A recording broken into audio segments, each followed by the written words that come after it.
नमस्कार। इतनी बड़ी तादाद में हिंदुस्तान के सभी कोने से आप सबका इस महत्वपूर्ण वेबिनार में सम्मिलित होना अपने आप में इसका महत्व दर्शाता है। मैं हृदय से आप सबका स्वागत करता हूं। आप इस बात से परिचित हैं कि बजट के इम्प्लीमेंटेशन को लेकर हमने इस बार एक नया विचार मन में आया और एक नया प्रयोग हम कर रहे हैं और ये अगर सफल हुआ प्रयोग तो शायद भविष्य में भी बहुत लाभ होगा। अब तक कई ऐसे वेबिनार हुए हैं। मुझे देश के गणमान्य ऐसे हजारों लोगों से बजट के संबंध में बातचीत करने का अवसर मिला है। पूरे दिन भर वेबिनार चले हैं और बहुत ही अच्छा रोडमैप, इम्प्लीमेंटेशन के लिए बहुत ही अच्छे सुझाव आप सबकी तरफ से आया है। ऐसा लग रहा है कि सरकार से ज्यादा आप लोग 2 कदम और आगे और 2 तेजी से जाने के मूड में हैं। ये अपने आप में बहुत ही सुखद खबर है, मेरे लिए सुखद अनुभव है और मुझे विश्वास है कि आज की इस चर्चा में भी हम लोगों की कोशिश ये है कि देश का बजट और देश के लिए पॉलिसी मेकिंग सिर्फ सरकारी प्रक्रिया बनकर ना रहे। देश के विकास से जुड़े हर स्टेक होल्डर्स का इसमें इफेक्टिव एंगेजमेंट हो। इसी क्रम में आज manufacturing sector, make in India को ऊर्जा देने वाले आप सभी महत्वपूर्ण साथियों से ये चर्चा हो रही है। बीते हफ्तों में जैसा मैंने आपको बताया, अलग अलग सेक्टर्स के लोगों से बहुत ही फलदायी संवाद हुआ है। बहुत ही महत्वपूर्ण और इनोवेटिव सुझाव आए हैं। आज के इस वेबिनार का फोकस विशेष रूप से प्रोडक्शन लिंक इंसेंटिव से जुड़ा हुआ है। साथियों, बीते 6-7 सालों में अलग अलग स्तर पर मेक इन इंडिया को प्रोत्साहित करने के लिए अनेक सफल प्रयास किए गए हैं। इनमें आप सभी का योगदान प्रशंसनीय रहा है। अब इन प्रयासों को नेक्स्ट लेवल पर ले जाने के लिए और बड़े कदम उठाने, अपनी स्पीड और स्केल को बहुत अधिक बढ़ाना है। और कोरोना के पिछले 1 वर्ष के अनुभव के बाद मैं कन्विंस हूं कि भारत के लिए सिर्फ एक मौका नहीं है, भारत के लिए, दुनिया के लिए एक जिम्मेवारी है। दुनिया के प्रति भारत की जिम्मेवारी है और इसलिए हमें बहुत तेजी से इस दिशा में बढ़ना ही होगा। आप सभी ये भली भांति जानते हैं कि मैन्युफैक्चरिंग अर्थव्यवस्था के हर सेगमेंट को कैसे ट्रांसफॉर्म करती है, कैसे इसका प्रभाव पैदा होता है, कैसे एक इकोसिस्टम क्रिएट होती है। हमारे सामने दुनिया भर से उदाहरण हैं जहां देशों ने अपनी मैन्युफैक्चरिंग कैपेसिटीज को बढ़ाकर देश के विकास को गति दी है। बढ़ती हुई मैन्युफैक्चरिंग कैपेबिलिटीज देश में एम्प्लॉयमेंट जनरेशन को भी उतना ही बढ़ाती है। भारत भी अब इसी अप्रोच के साथ बहुत तेजी से काम करना चाहता है, आगे बढ़ना चाहता है। इस सेक्टर में हमारी सरकार मैन्युफैक्चरिंग को बढ़ावा देने के लिए एक के बाद एक लगातार रिफॉर्म्स कर रही है। हमारी नीति और रणनीति हर तरह से स्पष्ट है। हमारी सोच है मिनिमम गवर्नमेंट, मैक्सिमम गवर्नेंस। हमारी अपेक्षा है zero effect, zero defect. Bharat की कंपनियां और भारत में की जा रही मैन्युफैक्चरिंग को ग्लोबली कॉम्पिटिटिव बनाने के लिए हमें दिन रात एक करना होगा। हमारी प्रोडक्शन कॉस्ट, प्रोडक्ट्स की क्वालिटी और एफिशिएंसी ग्लोबल मार्केट में अपनी पहचान बनाए, इसके लिए हमें जुटकर काम करना होगा। और हमारी प्रोडक्ट यूजर फ्रेंडली भी होनी चाहिए, टेक्नोलॉजी में मोस्ट मॉडर्न होनी चाहिए, अफोर्डेबल होनी चाहिए, लंबे समय तक सस्टेन करने वाली होनी चाहिए। कोर कॉम्पिटेंसी से जुड़े सेक्टर्स में कटिंग एज टेक्नोलॉजी और इन्वेस्टमेंट को हमें ज्यादा से ज्यादा आकर्षित करना होगा। और निश्चित तौर पर इसमें इंडस्ट्री के आप सभी साथियों की सक्रिय भागीदारी भी उतनी ही आवश्यक है। सरकार इसी फोकस के साथ आप सबको साथ लेकर के आगे बढ़ने का प्रयास कर रही है।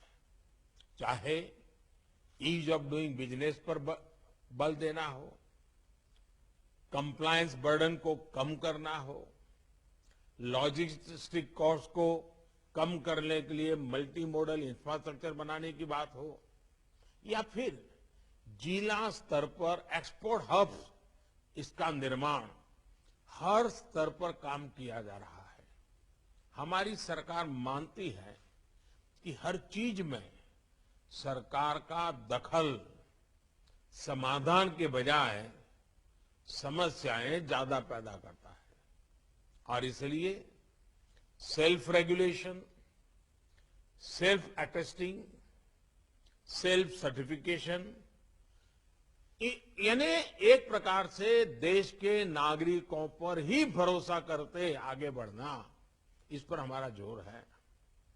हमारा प्रयास इस वर्ष केंद्र और राज्य स्तर के 6000 से ज्यादा कंप्लायंसेस को कम करने का हमारा इरादा है। इस संबंध में आपकी राय, आपके सुझाव बहुत महत्वपूर्ण है। हो सकता है वेबिनार में उतना टाइम न मिले, आप मुझे लिखित भेज सकते हैं। हम इसको गंभीरता से लेने वाले हैं, क्योंकि कंप्लायंस का बर्डन कम होना ही चाहिए। टेक्नोलॉजी आ गई है, हर चीज को बार बार ये फॉर्म भरो, वो फॉर्म भरो, दिखना भरो, ये इस चीजों से मुझे मुक्ति देनी है। इसी प्रकार लोकल लेवल पर एक्सपोर्ट को प्रमोट करने के लिए एक्सपोर्टर्स और प्रोड्यूसर्स को ग्लोबल प्लेटफॉर्म उपलब्ध कराने के लिए आज सरकार अनेक क्षेत्रों में काम कर रही है। इससे एमएसएमईज हो, किसान हो, छोटे छोटे हस्तशिल्पी हो, सभी को एक्सपोर्ट के लिए बहुत मदद मिलेगी। साथियों, प्रोडक्शन लिंक इंसेंटिव योजना के पीछे भी मैन्युफैक्चरिंग और एक्सपोर्ट का विस्तार करने की ही हमारी भावना है। दुनिया भर की मैन्युफैक्चरिंग कंपनियां भारत को अपना बेस बनाएं और हमारी घरेलू इंडस्ट्री, हमारे एमएसएमईज की संख्या और सामर्थ्य का विस्तार हो, इस सोच के साथ हम इस वेबिनार में कॉन्क्रीट योजनाओं को अगर रूप दे सकते हैं, तो जिस फिलॉसफी को लेकर के बजट आया है वो परिणामकारी सिद्ध होगा। इस योजना का मकसद अलग अलग सेक्टर्स में भारतीय उद्योगों की कोर कॉम्पिटेंसीज और एक्सपोर्ट में ग्लोबल प्रेजेंस का दायरा हमें बढ़ाना ही होगा। सीमित जगह पे, सीमित देशों में, सीमित आइटम लेकर के और हिंदुस्तान के 2-4 कोने में से ही एक्सपोर्ट, ये स्थिति हर प्रकार से बदलनी है।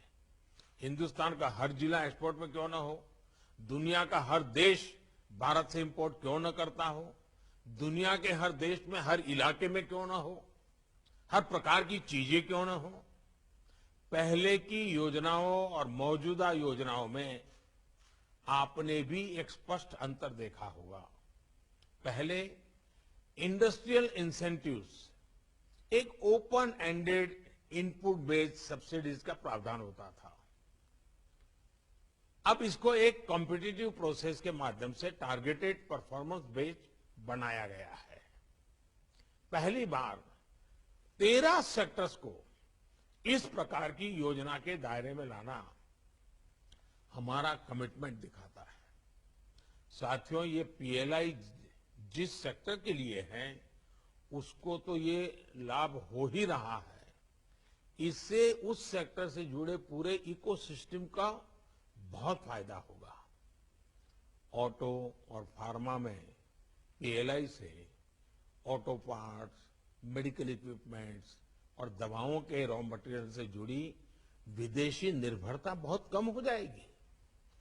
Advance cell batteries, solar PV modules और स्पेशलिटी स्टील, इसको मिलने वाली मदद से देश में एनर्जी सेक्टर आधुनिक होगा। हमारा अपना रॉ मटेरियल, हमारा अपना लेबर, हमारी अपनी स्किल, हमारा अपना टैलेंट, हम कितना बड़ा जंप लगा सकते हैं। इसी तरह टेक्सटाइल और फूड प्रोसेसिंग सेक्टर को मिलने वाली पीएलआई से हमारे पूरे एग्रीकल्चर सेक्टर को लाभ होगा। हमारे किसानों, पशुपालकों, मछुआरों यानी पूरी ग्रामीण अर्थव्यवस्था पर इसका सकारात्मक असर पड़ेगा, आय बढ़ाने में मदद मिलेगी। अभी आपने कल ही देखा है कि भारत के प्रस्ताव के बाद संयुक्त राष्ट्र ने, यूनाइटेड नेशंस ने वर्ष 2023 को, यानी 2 साल के बाद 2023 को इंटरनेशनल ईयर ऑफ मिलेट्स घोषित किया है। भारत के इस प्रस्ताव के समर्थन में 70 से ज्यादा देश आए थे और फिर यूएन जनरल असेंबली में ये प्रस्ताव सर्वसम्मति से स्वीकार किया गया।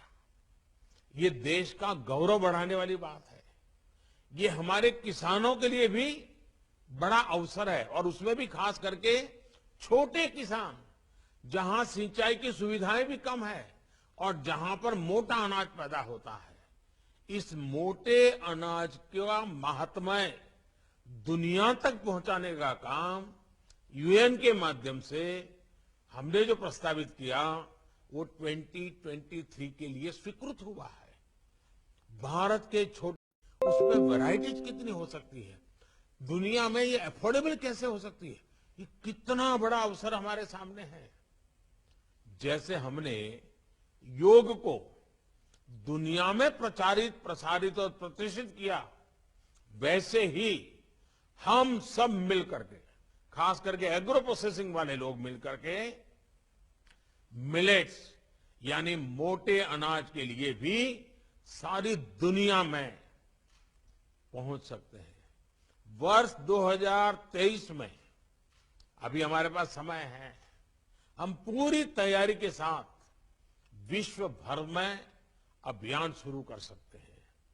जिस तरह से कोरोना से बचाने के लिए मेड इन इंडिया वैक्सीन है, वैसे ही लोगों को बीमार होने से बचाने के लिए भारत में पैदा हुए मिलेट्स भी, मोटा अनाज भी, उसकी न्यूट्रिशन वैल्यू भी उतनी ही उपयोगी होगी।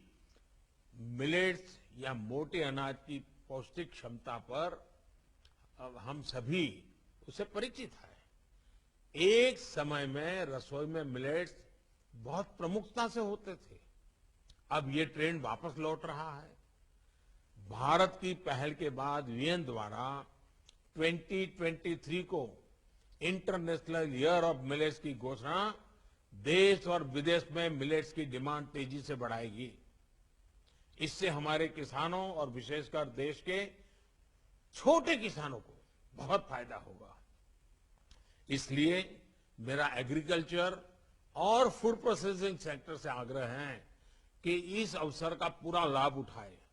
मैं तो आज भी आपके वेबिनार से कोई सुझाव निकलते हैं तो एक छोटा टास्क फोर्स बनाया जाए जो जिसमें पब्लिक प्राइवेट पार्टनरशिप का मॉडल हो और हम इस मिलेट्स मिशन को कैसे आगे बढ़ा सकते हैं दुनिया में, इस पर हम सोच सकते हैं। ऐसी कौन सी वैरायटीज बन सकती हैं जो दुनिया के अलग अलग देशों के टेस्ट के अनुकूल भी हो और हेल्थ के लिए बहुत ताकतवर हो। साथियों, इस वर्ष के बजट में पीएलआई स्कीम से जुड़ी इन योजनाओं के लिए करीब 2 लाख करोड़ रुपए का प्रावधान किया गया है। प्रोडक्शन का औसतन 5% इंसेंटिव के रूप में दिया गया है। यानी सिर्फ पीएलआई स्कीम के द्वारा ही आने वाले 5 सालों में लगभग $520 बिलियन का 520 बिलियन डॉलर का प्रोडक्शन भारत में होने का अनुमान है। अनुमान ये भी है कि जिन सेक्टर्स के लिए पीएलआई योजना बनाई गई है उन सेक्टर में अभी जितनी वर्कफोर्स काम कर रही है वो करीब करीब 2 गुनी हो जाएगी। रोजगार निर्माण में बहुत बड़ा असर पीएलआई योजना का होने वाला है। इंडस्ट्री को तो प्रोडक्शन और एक्सपोर्ट में तो लाभ होगा ही, देश में आय बढ़ाने से जो डिमांड बढ़ेगी उसका लाभ होगा, यानी 2 गुना फायदा। साथियों, पीएलआई से जुड़ी जो घोषणाएं की गई है उन पर तेजी से अमल हो रहा है। आईटी हार्डवेयर और टेलीकॉम इक्विपमेंट मैन्युफैक्चरिंग से जुड़ी 2 पीएलआई योजनाओं को कैबिनेट से स्वीकृति भी मिल चुकी है। मुझे विश्वास है कि इन सेक्टर से जुड़े साथियों ने इनकी असेसमेंट अब तक कर ली है। आईटी हार्डवेयर के मामले में आने वाले 4 वर्षों में करीब 3.25 ट्रिलियन रुपए के प्रोडक्शन का अनुमान है। इस योजना से आईटी हार्डवेयर में 5 सालों के दौरान डोमेस्टिक वैल्यू एडिशन अभी के 5-10% से बढ़कर 20-25% तक हो जाना है। इसी तरह टेलीकॉम इक्विपमेंट मैन्युफैक्चरिंग में भी आने वाले 5 साल में करीब 2.5 लाख करोड़ रुपए की वृद्धि होगी। इसमें भी लगभग 2 लाख करोड़ रुपए का एक्सपोर्ट करने की स्थिति हम लोग उसका फायदा उठा सकते हैं। फार्मा सेक्टर में भी आने वाले 5-6 सालों में एक प्रकार से लाखों करोड़ रुपए से ज्यादा का इन्वेस्टमेंट पीएलआई के तहत होने की संभावना हम नकार नहीं सकते हैं। बड़ा लक्ष्य लेकर के चल सकते हैं। इससे फार्मा सेल में लगभग 3 लाख करोड़ रुपए और एक्सपोर्ट में करीब 2 लाख करोड़ रुपए की वृद्धि का अनुमान है। साथियों, भारत में आज जो विमान वैक्सीन की लाखों डोज लेकर दुनिया भर में जा रहे हैं वो खाली नहीं आ रहे हैं।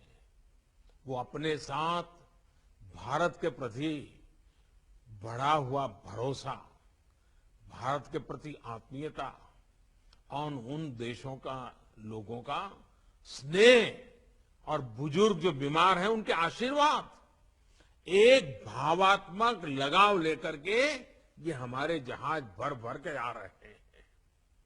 और ये संकट काल में जो भरोसा बनता है, वो केवल प्रभाव ही पैदा नहीं करता, ये भरोसा चिरंजीव होता है, अमर होता है, प्रेरक होता है।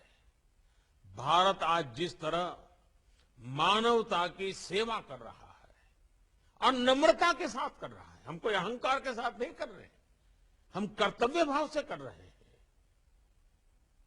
सेवा परमो धर्म, ये हमारे संस्कार है। इससे पूरी दुनिया में भारत अपने आप में एक बहुत बड़ा ब्रांड बन गया है। भारत की साख, भारत की पहचान निरंतर नई ऊंचाई पर पहुंच रही है। और ये भरोसा केवल वैक्सीन तक ही नहीं है, सिर्फ फार्मा सेक्टर की चीजों तक नहीं है। जब एक देश का ब्रांड बन जाता है तो उसकी हर चीज के प्रति विश्व के हर व्यक्ति का सम्मान बढ़ जाता है, लगाव बढ़ जाता है और वो उसकी पहली पसंद बन जाता है। हमारी दवाइयां, हमारे मेडिकल प्रोफेशंस, भारत में बने मेडिकल इक्विपमेंट्स, इन सब के प्रति भी आज भरोसा बढ़ा है। इस भरोसे को सम्मान देने के लिए, इस समय का लाभ उठाने के लिए हमारी दूरगामी रणनीति क्या हो, इस पर फार्मा सेक्टर को इसी समय काम करना होगा। और साथियों, भारत पर बना ये भरोसा हर सेक्टर ने इसके सहारे आगे बढ़ने की योजना का मौका छोड़ना नहीं चाहिए, मैं आपको बताता हूं। और इसलिए इस सकारात्मक परिस्थितियों में हर सेक्टर को अपनी रणनीति पर मंथन शुरू कर देना चाहिए। ये समय गंवाने का नहीं, ये समय पाने का है, देश के लिए हासिल करना है, आपकी अपनी कंपनी के लिए अवसर है। और साथियों, ये बातें जो मैं कह रहा हूं, ये करना जरा भी मुश्किल नहीं है।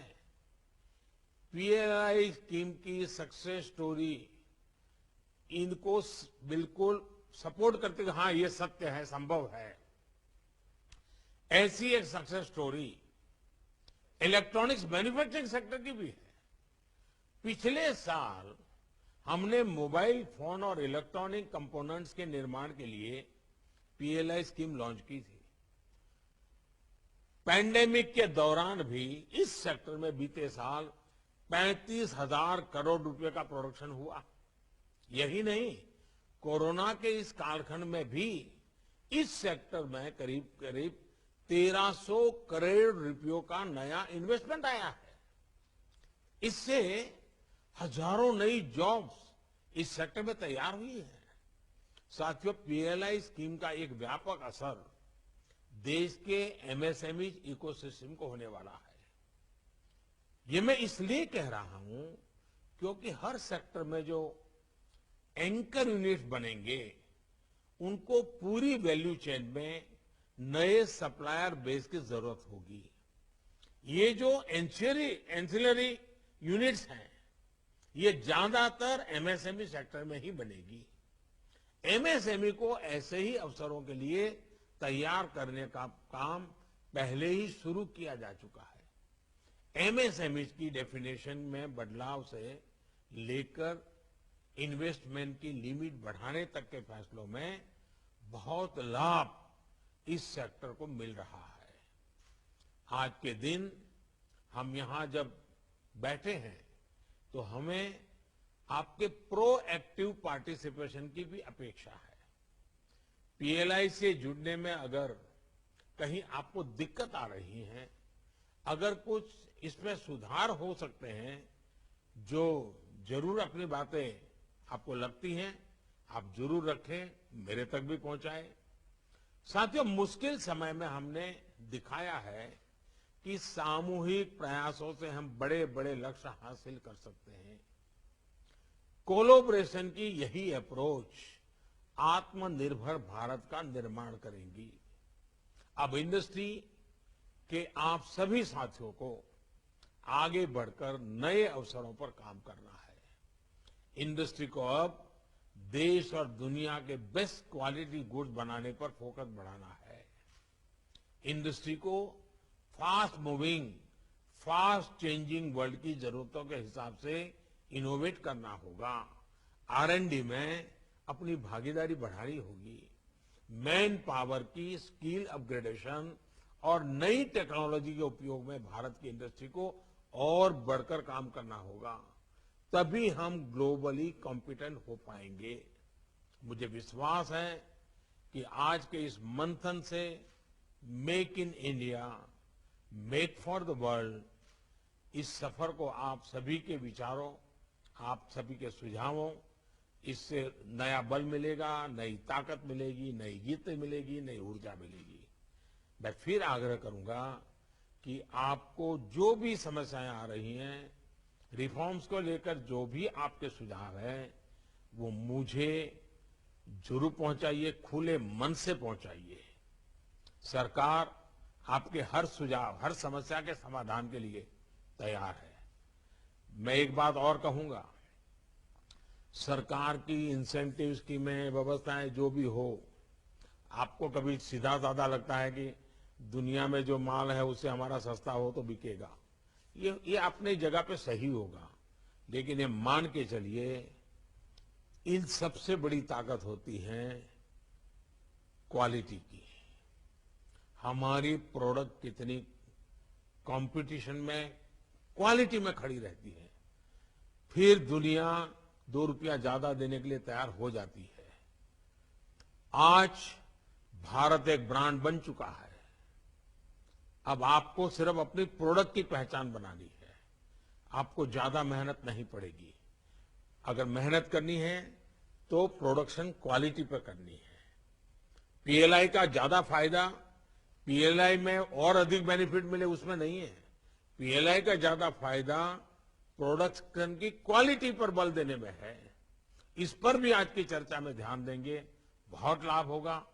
मैं आप इतनी बड़ी तादाद में इस बार जुड़ रहे हैं, आप दिन भर बैठने वाले हैं, मैं ज्यादा समय आपका लेता नहीं हूं। मेरी तरफ से आपको बहुत बहुत शुभकामनाएं हैं और इस समारोह में आने के लिए मैं हृदय से आपका आभार व्यक्त करता हूं। धन्यवाद। Thank you.